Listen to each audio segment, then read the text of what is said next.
बिस्मिल्लाहिर्रहमानिर्रहीम। अस्सलाम वालेकुम दोस्तों, नए सोल्यूशन के साथ आज के जो हमारा सोल्यूशन है दोस्तों Xiaomi 11T 5G का चार्जिंग का सोल्यूशन है दोस्तों। सबसे पहले हमारा सब बोर्ड इसे हम स्मॉल पीसी को कहते हैं। आप सबसे पहले इसका टेस्ट चेक कर लेंगे। हमारी चार्जिंग पोर्ट है, इसके जो लेफ्ट और राइट साइड से रेड कलर के पॉइंट है ये हमारे वीबस के पॉइंट है। इसके बाद से हमारी बैटरी चार्ज होती है। अगर आपके पॉइंट मिस हो चुके तो आप यहाँ से इनको हल्का सा स्क्रैच करके बना सकते हैं, अदरवाइज आप इनका ट्रैक चेक कर लेंगे। ट्रैक हमारे यहाँ से गुजरता हुआ ऊपर वाली साइड पर ये एक IC है, इससे होता हुआ इस पॉइंट पे, इस पॉइंट के आगे एक कैपेसिटर है, यहाँ से होता हुआ फ्री साइज में जा रहा है, यहाँ से होता हुआ नीचे वाली साइड पर एक रजिस्टर है, एक कॉइल है, यहाँ से होता हुआ इन दो कैपेसिटर में, इन दो कैपेसिटर से होता हुआ ट्रैक। फिर हमारा स्मॉल पीसीबी की दूसरी साइड पर ये एक पॉइंट है, इस पॉइंट से गुजरता हुआ ये देखिए ये एक IC है, इससे आउटपुट होता हुआ ट्रैक। ये 3 पॉइंट है, इनमें से होता हुआ ये एक कैपेसिटर है, फिर एक पॉइंट है, यहाँ से होता हुआ इस कैपेसिटर में, यहाँ से होता हुआ सीधा हमारे इस कनेक्टर पे जा रहा है। यहाँ से एक लॉन्ग चिप अटैच होगी जो सीधा हमारे मेन पीसी की तरफ जाएगी। चलिए मेन पीसी की तरफ चलते हैं दोस्तों। ये हमारा मेन पीसीबी है, इसकी बैटरी के 2 कनेक्टर है। मैं इन दोनों कनेक्टर के आपको वेज एक्सप्लेन करूंगा इंशाल्लाह। दोस्तों अपना सब बोर्ड अपनी लॉन्च चिप के साथ अटैच करके इस कनेक्टर पर कनेक्ट करके नीचे वाली साइड पर ये एक पॉइंट है, यहाँ पर अपने वीबस के 5 वोल्ट चेक करें। अगर आपको मिल रहे हैं तो आपको अपनी चार्जिंग पोर्ट, सब बोर्ड या लॉन्च चिप वगैरह चेंज करने की जरूरत नहीं है। अब यहाँ से अगर ट्रैक चेक करें कहाँ से मिसिंग है दोस्तों, ट्रैक हमारा यहाँ से होता हुआ इस कनेक्टर से इस पॉइंट पे, इस पॉइंट से होता हुआ ये देखें ये 3 कैपेसिटर लगे हुए हैं, इनमें से होता हुआ ट्रैक। फिर हमारा मेन पीसीबी की दूसरी साइड पर ये देखें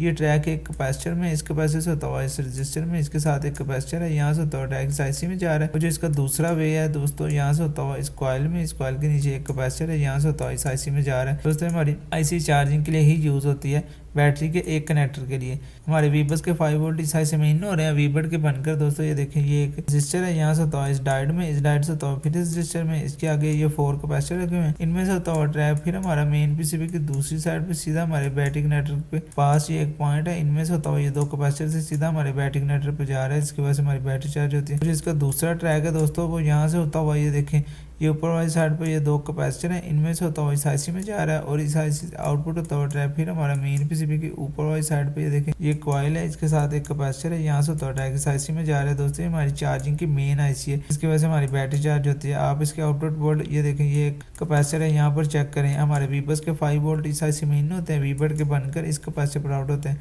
आप इस कैपेसिटर पर अपने वीबट के 5 वोल्ट चेक करें, अगर आपको मिल रहे हैं तो ये आपकी चार्जिंग की IC ठीक है, अदरवाइज आप इसको चेंज या रिबल करने की जरूरत है। इस IC से गुजरता हुआ ट्रैक नीचे वाली साइड पर दूसरा कैपेसिटर लगा हुआ है, इस यहाँ से होता हुआ इस रजिस्टर में, इस रजिस्टर से होता हुआ ट्रैक। फिर हमारा मेन पीसीबी की दूसरी साइड पे ये देखें ये एक कैपेसिटर है, इसके साथ एक रजिस्टर है, यहाँ से होता हुआ इन 3 कैपेसिटर में, इनमें से होता हुआ इस IC से गुजरता हुआ ट्रैक। फिर हमारा मेन पीसीबी की दूसरी साइड पर ये बैटरी का दूसरा कनेक्टर है। ये देखिए आगे मैंने आपको इस बैटरी कनेक्टर का वे एक्सप्लेन किया है। ये जो अब का वे है वो इस पॉइंट से होता हुआ इस कैपेसिटर में, इस कैपेसिटर से होता हुआ सीधा हमारे बैटरी कनेक्टर पर जा रहा है। ये भी हमारी बैटरी का कनेक्टर है और ये भी हमारी बैटरी का कनेक्टर है।